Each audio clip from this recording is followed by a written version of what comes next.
नमस्कार मेरे प्रिय विद्यार्थियों, सबसे पहले हिंदी एजुकेशनल चैनल में मैं आपका स्वागत करता हूं।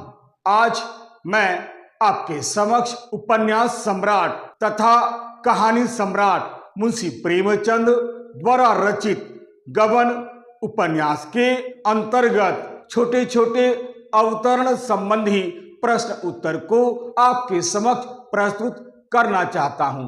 इसे आप ध्यान देकर सुनने की कोशिश कीजिएगा। तो चलिए समय नहीं लेते हुए मैं इस वीडियो को शुरू करता हूं। जी हां, उपन्यास सम्राट व कहानी सम्राट मुंशी प्रेमचंद द्वारा रचित गबन उपन्यास से संबंधित छोटे छोटे अवतरण संबंधी प्रश्न उत्तर। आइए अब मैं पहला प्रश्न शुरू करता हूं। पहला अवतरण कुछ इस प्रकार है, कोटेशन है। यहां आकर उसे अनुभव होता था कि मैं भी संसार में हूं, उस संसार में जहां जीवन है, लालसा है, प्रेम है, विनोद है। उसका अपना जीवन तो व्रत की वेदी पर अर्पित हो गया था। वह तन मन से उस व्रत का पालन करती थी, पर शिवलिंग के ऊपर रखे हुए घट में क्या वह प्रवाह है, तरंग है, नाद है जो सरिता में है?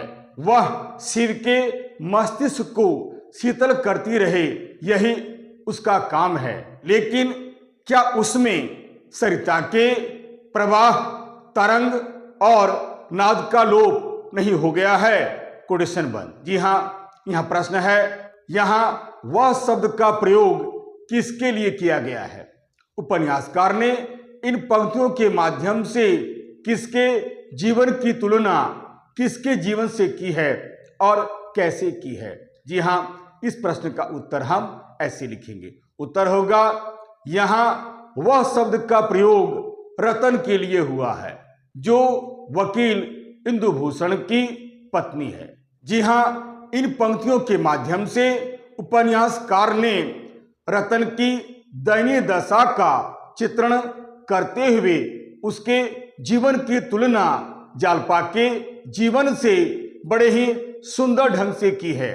ध्यान दीजिएगा, रतन का विवाह एक वृद्ध व्यक्ति से होने के कारण रतन के जीवन में अब कोई उल्लास नहीं रह गया था। रतन को जब भी समय मिलता था, अपने घर की बदकिस्मती से उबकर जालपा के घर चली आती थी। वहां घड़ी भर हंस बोल लेने से उसका मन अवश्य ही हल्का हो जाया करता था, परंतु जालपा के घर में रमानाथ के चले जाने से एक तरह से उदासीनता छा गई थी। रतन जब भी जालपा के घर आती थी, उसे यहाँ आकर यह अनुभव होता था कि वह उस संसार में आ गई है जहाँ जीवन, लालसा, प्रेम, विनोद आदि सभी कुछ है, परंतु मेरे पास कुछ भी नहीं है। मेरे पास सब कुछ है, लेकिन जो कुछ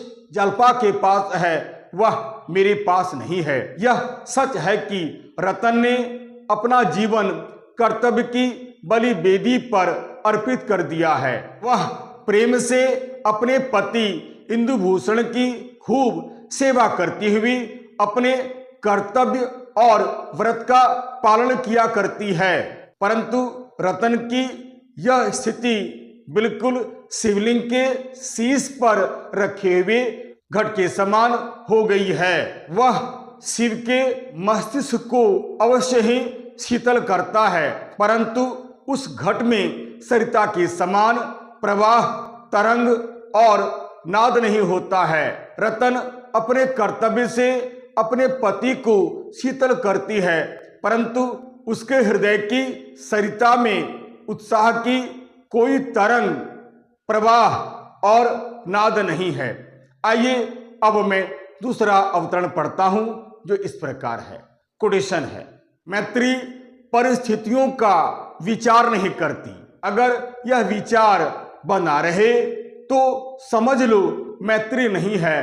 कोटेशन बंद। जी हाँ, यहाँ प्रश्न है, वक्ता और श्रोता का नाम लिखिए।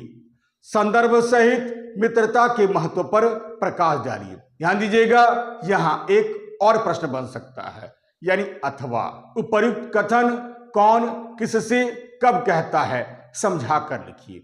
जी हाँ, इस प्रश्न का उत्तर हम ऐसे लिखेंगे। उत्तर, यह कथन रतन जालपा से कहती है। यानी यहाँ रतन वक्ता है और श्रोता जालपा है।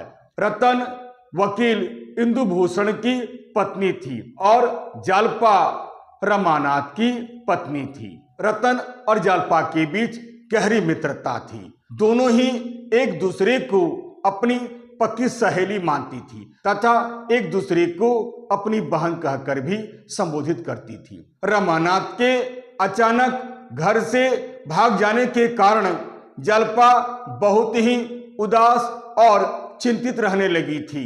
रतन को जब भी मौका मिलता था वह जालपा से मिलने के लिए उसके घर चली जाती थी तथा उसे धीरे से काम लेने के लिए भी कहती थी। वह हमेशा उसे सांत्वना देती रहती थी। यही नहीं, धनी वकील की पत्नी होने के कारण रतन जालपा की किसी न किसी रूप से आर्थिक सहायता भी करना चाहती थी, परंतु स्वाभिमानी होने के कारण जालपा किसी भी प्रकार से रतन की सहायता नहीं लेना चाहती थी। तभी यह पंक्ति रतन जालपा से कहती है। रतन का मानना है कि सच्ची मित्रता कभी भी परिस्थितियों का विचार नहीं करती है और जिस दिन यह विचार होने लगता है उसी दिन मित्रता भी समाप्त हो जाती है। सचमुच मनुष्य के जीवन में सच्ची मित्रता का अपना एक विशेष महत्व होता है। सच्चा मित्र वही होता है जो मित्र के सुख दुख में साथ देता है, एक दूसरे की सहायता करता है। जालपा बहुत ही परेशान थी। रतन जालपा को अपना प्रिय सहेली मानती थी, इसीलिए एक सच्चे मित्र होने के नाते रतन जालपा की हर प्रकार से सहायता करना चाहती थी। सचमुच रतन जालपा की सच्ची सहेली थी। इस दृष्टि से रतन जालपा की पक्की सहेली थी और उसे अपनी पक्की सहेली ही नहीं बल्कि उसे अपनी बहन भी मानती थी। आशा करता हूं इस वीडियो के माध्यम से आप इन दोनों अवतरणों को अच्छी तरह से समझ लिए होंगे। यदि आपको यह वीडियो अच्छा लगता है, उपयोगी लगता है, सारगर्भित लगता है तो आप इसे लाइक करें, शेयर करें और तो और सब्सक्राइब करना बिल्कुल नहीं भूलें। तब तक के लिए नमस्कार, धन्यवाद।